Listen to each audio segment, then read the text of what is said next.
Mon royaume n'est pas de ce monde, parce qu'il est en toi.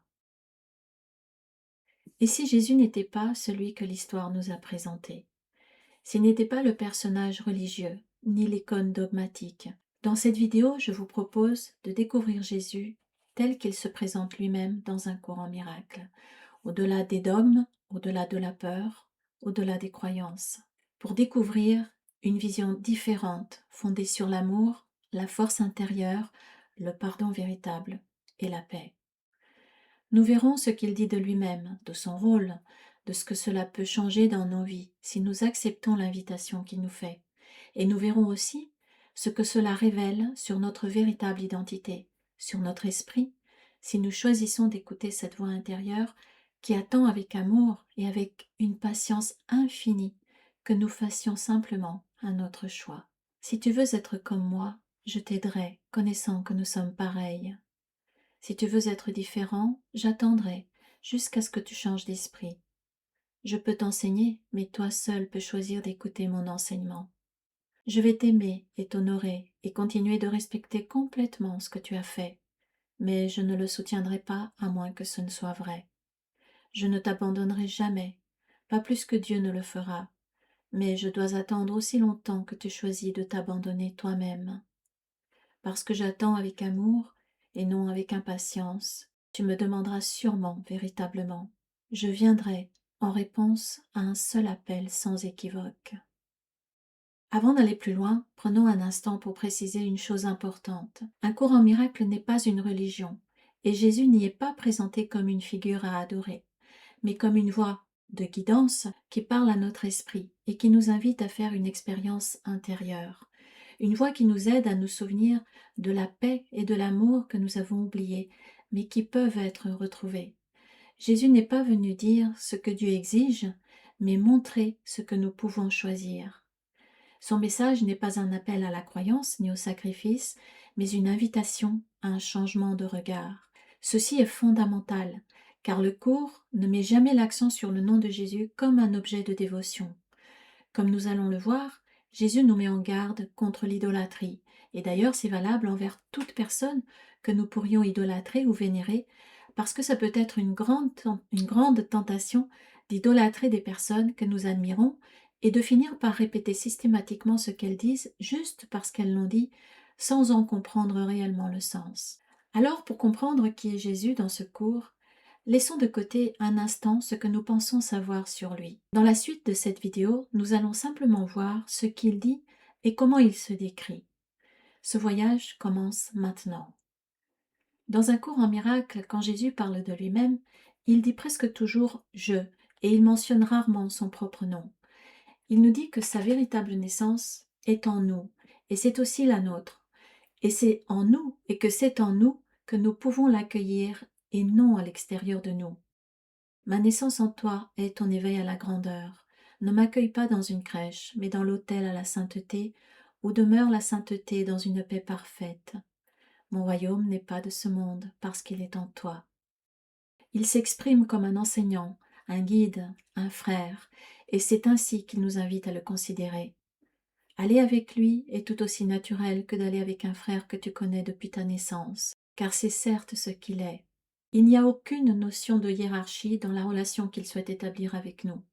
Il se présente comme notre égal, et il corrige la notion du culte de la personnalité et de l'idolâtrie, comme je l'ai dit tout à l'heure. D'amères idoles ont été faites de lui, qui ne voulait être qu'un frère pour le monde.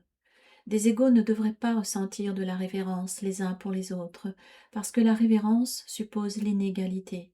Par conséquent, c'est une réaction inappropriée envers moi. Et dans un autre passage, il nous dit encore « J'ai dit que la révérence était inappropriée par rapport au Fils de Dieu, parce que tu ne devrais pas éprouver de la révérence en présence de tes égaux. » J'ai insisté sur le fait que la révérence n'était pas une réaction appropriée envers moi, à cause de notre égalité inhérente. Il insiste sur l'état de conscience du Christ, l'expérience partagée de la vérité, plutôt que sur la personne. Jésus dit en substance « Ce que j'ai accompli, tu peux l'accomplir aussi ». Il se présente aussi comme un modèle à suivre et non comme une exception. Quelqu'un qui a appris parfaitement ce que tous peuvent apprendre et réaliser. Il n'y a rien en moi que tu ne puisses atteindre. Je n'ai rien qui ne vienne de Dieu. La différence entre nous maintenant, c'est que je n'ai rien d'autre. Cela me laisse dans un état qui n'est en toi que potentiel. Il veut nous aider comme un frère aîné qui nous aime, égal en esprit, plutôt que comme une figure séparée et inaccessible.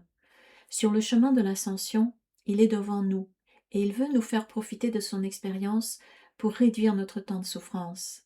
Tu te tiens au-dessous de moi, et je me tiens au-dessous de Dieu. Dans le processus d'ascension, je suis plus haut, parce que sans moi la distance entre Dieu et l'homme serait trop grande pour que tu puisses l'embrasser. Je comble la distance comme ton frère aîné d'une part, et de l'autre comme un fils de Dieu. Mon dévouement pour mes frères m'a mis en charge de la filialité que je rends complète. Il veut nous aider à prendre un raccourci en quelque sorte, à prendre le chemin le plus direct pour le ciel qu'il a atteint avant nous.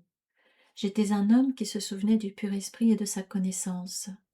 En tant qu'homme, je n'ai pas tenté de contrebalancer l'erreur par la connaissance, mais de corriger l'erreur de bas en haut. J'ai démontré à la fois l'impuissance du corps et la puissance de l'esprit. En unissant ma volonté à celle de mon Créateur, je me suis naturellement souvenu du pur esprit et de son but réel. Dans la Bible, Jésus est désigné comme l'agneau de Dieu qui enlève les péchés du monde. Mais il y est question d'un agneau qui est sacrifié avec cruauté pour racheter les fautes de l'humanité. Ce n'est pas le message que Jésus nous donne dans un courant miracle. J'ai été correctement désigné comme l'agneau de Dieu qui ôte les péchés du monde. Mais ceux qui représentent l'agneau taché de sang ne comprennent pas la signification du symbole. Lorsqu'il est bien compris, c'est un symbole très simple qui parle de mon innocence. Jésus ne parle pas ici de son innocence en tant qu'homme. Bien sûr qu'il était innocent en tant qu'homme. Il n'avait fait de mal à personne, comme nous allons le voir dans un passage un peu plus loin. L'innocence dont il parle, c'est l'innocence fondamentale, originelle, intouchée et intouchable. Et cette innocence originelle est aussi la nôtre. Nous l'avons oubliée, mais nous pouvons la retrouver avec son aide. Dans le cours, Jésus rectifie aussi certains passages de la Bible le concernant. Par exemple, il corrige le fait que Dieu aurait volontairement sacrifié son Fils unique, sur la croix pour sauver l'humanité de ses péchés. L'énoncé car Dieu a tant aimé le monde qu'il a donné son Fils unique, afin que quiconque croit en lui ne périsse point, mais qu'il ait la vie éternelle, n'a besoin que d'une légère correction pour devenir signifiant dans ce contexte. Il l'a donné à son Fils unique. Dieu lui a donné le monde, non pas comme un cadeau, non pas parce que le monde est réel, mais c'est une image pour dire que le monde n'a aucune réalité. Et donc pour qu'il pardonne au monde son irréalité, par le vrai pardon qui pardonne les illusions et seulement les illusions. Seules des illusions peuvent être pardonnées.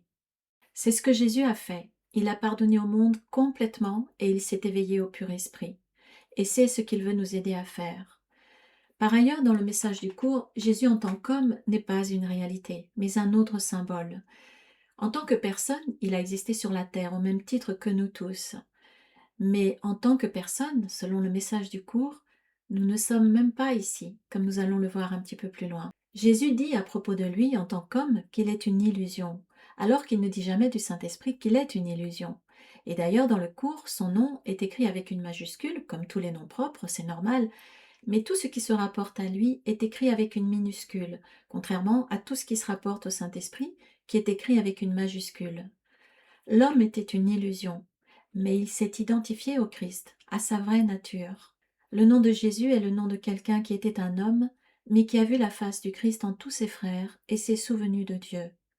Ainsi, il s'est identifié au Christ, non plus un homme, mais ne faisant qu'un avec Dieu.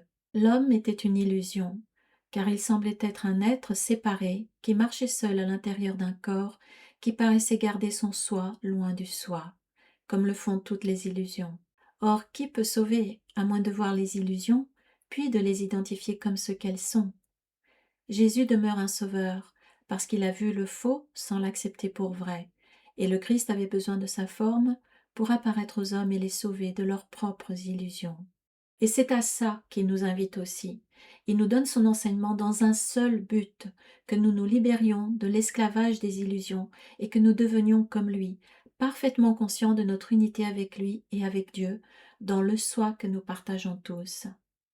Dans sa complète identification avec le Christ, le Fils parfait de Dieu, sa seule création et son bonheur, à jamais pareil à lui et un avec lui, Jésus est devenu ce que vous tous devez être.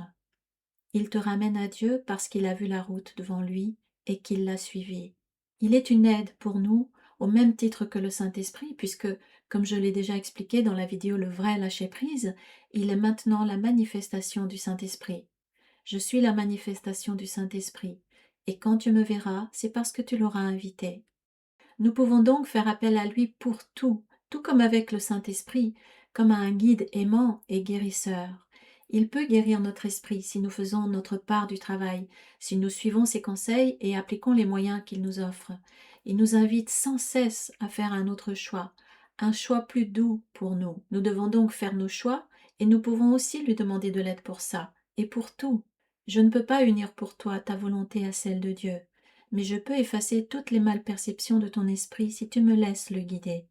Je ne peux pas choisir pour toi, mais je peux t'aider à faire toi-même le juste choix. Il peut nous aider d'autant plus qu'il a lui-même marché dans ce monde, avec un corps comme nous, avec les mêmes tentations, et qu'il s'est aussi identifié à un personnage avant de s'éveiller complètement du rêve. Je me substituerai à ton ego si tu le souhaites, mais jamais à ton pur esprit. Tu peux me confier ton corps et ton ego seulement parce que cela te permet de ne pas t'en préoccuper, et me laisse, moi, t'enseigner qui n'ont pas d'importance. Je ne pourrais pas comprendre l'importance qu'ils ont pour toi si je n'avais pas moi-même jadis été tentée de croire en eux. Entreprenons d'apprendre ensemble cette leçon, afin d'en être libres ensemble. J'ai besoin d'enseignants dévoués qui partagent mon but de guérir l'esprit. Et avec son aide, eh bien, nous allons gagner du temps puisqu'il sait de quoi il parle, par expérience, et il sait aussi ce que nous vivons, il nous comprend. Il nous parle également de ce qu'il a vécu juste avant la crucifixion, et surtout de la manière dont il l'a vécu. Nous voyons dans le passage qui suit qu'il n'avait fait de mal à personne et qu'il en avait guéri beaucoup. Et surtout, il nous indique que les pires situations qui peuvent être vécues en ce monde peuvent être vécues comme n'étant rien, puisque c'est ainsi qu'il a vécu sa crucifixion, ce qui nous indique qu'il n'a pas souffert. Puisqu'il était complètement identifié au pur esprit, au Christ, il avait transcendé le corps et ne percevait plus aucune souffrance ni douleur. J'ai choisi, pour ton bien et pour le mien, de montrer que l'assaut le plus monstrueux, tel que l'ego en juge, n'a aucune importance. Selon le jugement que le monde porte sur ces choses, mais point selon la connaissance que Dieu en a, j'ai été trahi, abandonné, battu, déchiré et finalement tué. Il était clair que c'était uniquement à cause de la projection des autres sur moi, puisque je n'avais nui à personne, et nombreux étaient ceux que j'avais guéris. Dans le cours, il nous parle beaucoup de la libération de toute souffrance et de toute douleur. Nous ne pouvons pas imaginer qu'il nous dise ça sans l'avoir vécu lui-même. Ce que tu vois comme maladie et douleur, comme faiblesse, souffrance et perte, n'est que la tentation de te percevoir toi-même sans défense et en enfer. N'y cède pas, et tu verras toute la douleur sous toutes ses formes, où qu'elle se produise, disparaître simplement comme brume au soleil. Il nous parle aussi de sa crucifixion et de sa résurrection, pour nous faire comprendre que la mort n'existe pas et que nous pouvons tous atteindre ce qu'il a lui-même atteint. Il t'a offert une dernière démonstration de ce qu'il est impossible de tuer le Fils de Dieu. J'ai clairement fait comprendre que la résurrection était le moyen permettant le retour à la connaissance, ce qui fut accompli par l'union de ma volonté avec celle du Père. Pour lui, le corps n'a aucune importance puisque le corps n'est qu'une illusion. Il dit que sa naissance en ce monde n'avait pour objectif que de nous enseigner à atteindre la vraie communication qui est interne et non du corps. Le prince de la paix est né pour établir la condition de l'amour en enseignant que la communication reste ininterrompue, même si le corps est détruit, pourvu que tu ne vois pas le corps comme le moyen nécessaire à la communication. Jésus est revenu pour nous donner son enseignement dans son intégralité il y a plus de 50 ans, par l'intermédiaire d'Hélène Schuckmann, qui a écrit pendant 7 ans ce que la voix de Jésus lui dictait. Cette fois, Jésus a choisi un moyen qui garderait son enseignement intact. Il nous l'a donné sous la forme d'un livre qui pourra rester pour les générations futures. Malheureusement, tout comme quand il est venu il y a 2000 ans, son enseignement est déjà déformé de différentes manières. Mais ceux qui voudront connaître la vérité pourront toujours vérifier directement dans le livre ce qui y est écrit. Jésus nous donne un enseignement de pointe qui est complet et qui n'a besoin ni d'une suite ni de quelque chose qui aille au-delà. Il a besoin d'être compris et appris pour pouvoir être mis en pratique. Car il n'est certes pas facile à comprendre au début, tant son langage est sophistiqué. Mais son message est simple quand on finit par le comprendre. Dans son livre, il nous donne un programme complet qui contient la théorie, la mise en pratique et des outils spirituels de haut niveau qui sont une véritable technologie spirituelle. Il nous explique comment les utiliser pour nous libérer des illusions et de la souffrance et pour atteindre la paix intérieure, puis l'éveil de notre esprit à la vraie réalité qu'il appelle le monde réel. Je rappelle ces outils spirituels. Ce sont le pardon véritable, la guidance du Saint-Esprit, la vision spirituelle et la prière véritable. Un cours en miracle nous donne un message radical et libérateur pour ceux qui cherchent la vérité et la paix. Tout le cours est centré sur l'enseignement fondamental que ce monde et tout ce qui s'y déroule est un rêve, une illusion, une sorte d'hologramme projeté par l'Esprit universel sur l'écran de son propre esprit et que cette projection nous cache la vérité de notre foyer originel qui n'est que paix, amour, lumière et unité parfaite. J'explique tout cela plus en détail dans les vidéos que vous pouvez retrouver dans ma playlist Les bases, les fondements d'un cours en miracle. Tout est basé sur des croyances originelles et fausses qui constituent l'ego. Voici un exemple de ce que Jésus nous explique là-dessus. Le monde que tu vois est l'illusion d'un monde. Dieu ne l'a pas créé, car ce qu'il crée doit être éternel comme lui-même. Or, il n'y a rien dans le monde que tu vois qui durera à jamais. Il n'y a pas de monde. Voilà la pensée centrale que le cours tente d'enseigner. Ce monde est une illusion, une hallucination cosmique qui nous cache notre vraie réalité, notre foyer. Et nous ne sommes pas ici pour apprendre à devenir des meilleurs humains, mais pour apprendre qu'en tant qu'humains, nous ne sommes même pas ici. Tu es chez toi en Dieu, rêvant d'exil, mais parfaitement capable de t'éveiller à la réalité. Notre vraie nature est spirituelle. Jésus nous enseigne que nous tous, nous sommes un seul esprit, nous sommes le même. Et là, il faut faire une distinction subtile, mais fondamentale. Il ne nous enseigne pas que nous sommes un esprit divisé en des milliards d'apparences, en des milliards d'esprits individuels. Sinon, il nous enseignerait que la séparation est réelle. Or, il nous enseigne le contraire. Il n'y a pas de séparation. Il nous enseigne que nous sommes un seul esprit universel qui s'est mis à délirer et qui a fait une projection dans son propre esprit, une sorte de rêve dans lequel il croit être des milliards de personnages, des milliards d'individus différents, des milliards d'apparences différentes. Ceci change tout, parce que selon son enseignement, nous n'avons pas à rassembler les différentes apparences pour les réunifier, ou pour fusionner, comme on l'entend beaucoup aussi. Nous avons simplement à nous réveiller du rêve pour réaliser que nous n'avons jamais été divisés, ni séparés, ni en nous-mêmes, ni de notre source. C'est radicalement différent. Ceci est développé dans ma vidéo La haine de soi et les origines de la séparation. Jésus nous enseigne que nous ne sommes pas des esprits divisés, mais un seul esprit universel qui rêve d'un monde de séparation, de douleur, d'attaque et de mort. Un rêve, un délire cosmique, une hallucination. Et si tu reconnaissais que ce monde est une hallucination? Et si tu comprenais réellement que c'est toi qui l'as inventé? Si tu te rendais compte que ceux qui semblent y marcher pour pécher et mourir, attaquer, tuer et se détruire eux-mêmes sont entièrement irréels. Dans son enseignement qui est d'une richesse inouïe, le pardon, qu'il appelle le pardon véritable, prend la place centrale.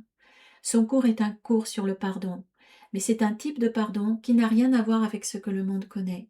C'est un processus mental, un mécanisme de pensée qui doit se comprendre et s'apprendre pour pouvoir être pratiqué dans toutes les situations qui provoquent de la souffrance. Il se pratique en esprit, Ce n'est pas un mécanisme émotionnel, mais il agit sur l'émotionnel en nous faisant passer de la souffrance à la paix. Ce mécanisme démonte progressivement l'ego, pièce par pièce, comme je le dis parfois, boulon après boulon, et il libère notre esprit inconscient de toutes nos illusions.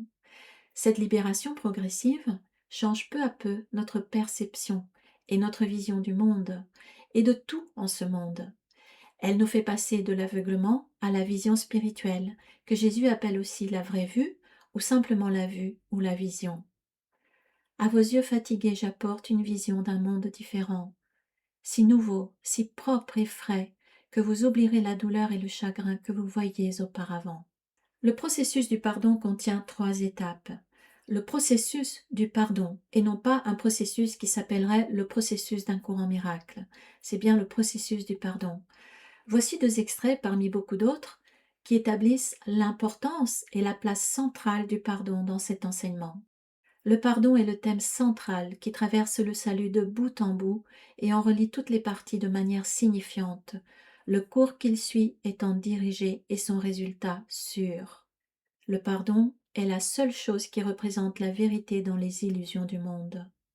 C'est ce pardon-là que nous allons voir ou revoir lors du prochain stage en présentiel au mois de juillet, pour le mettre en pratique directement dans le cadre des séparations, qui sont des situations douloureuses dans la vie de beaucoup d'entre nous. Nous verrons en même temps ce que le cours dit sur la séparation, ou plus exactement sur la croyance en la séparation, son origine, sa cause et son but. Car oui, la séparation a un but caché, qui nous reste inconscient et que Jésus explique dans le cours. Et il nous aide à guérir cette croyance en la séparation, le processus du pardon, et donc des souffrances qu'elle engendre. Nous travaillerons aussi avec la vision spirituelle qui est d'une grande puissance et avec la prière véritable, un trésor que Jésus nous offre. Bien sûr, durant tout le stage, nous serons avec le Saint-Esprit, puisqu'il fait partie intégrante du processus du pardon et de l'enseignement de Jésus. Un petit mot également concernant mes autres activités. Vous pouvez participer aux ateliers d'entraînement de l'esprit qui se déroulent en ligne le jeudi 2 fois par mois à 20 heures.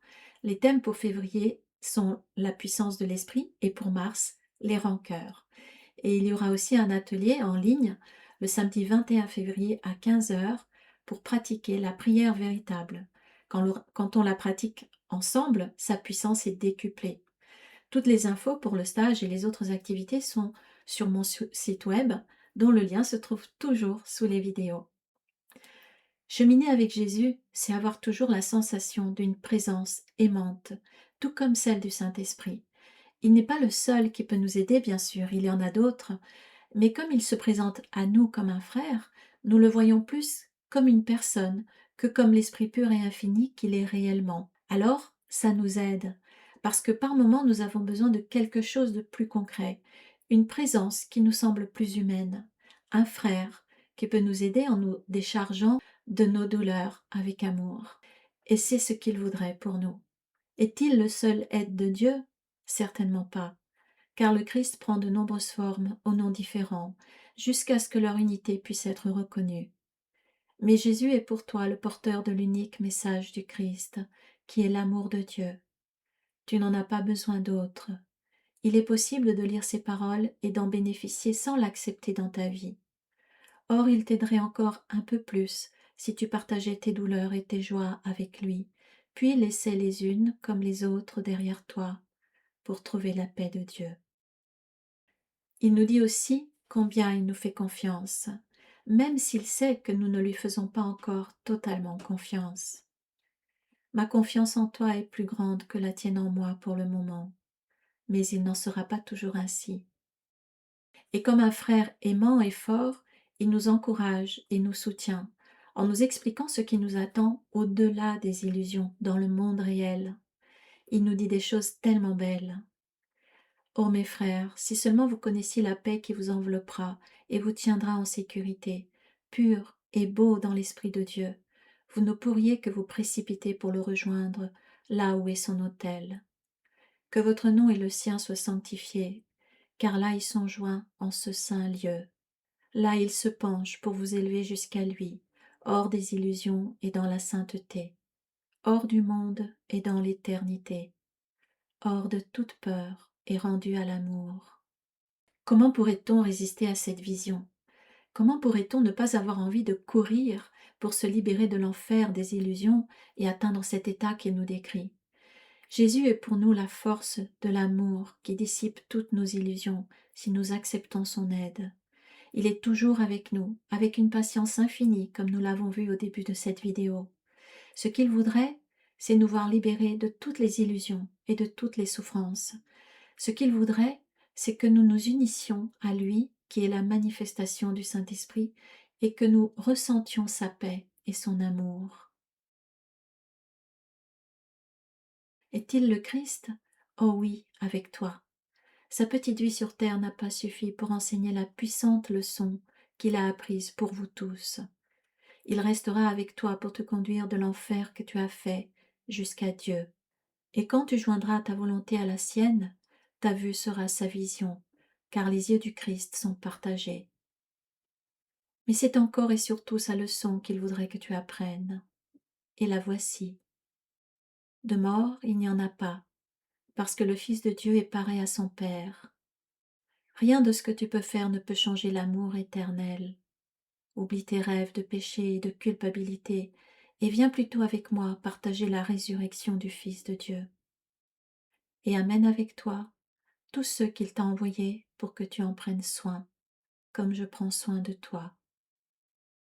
Je te donne ma paix. Prends-la de moi en joyeux échange de tout ce que le monde ne t'a offert que pour le reprendre.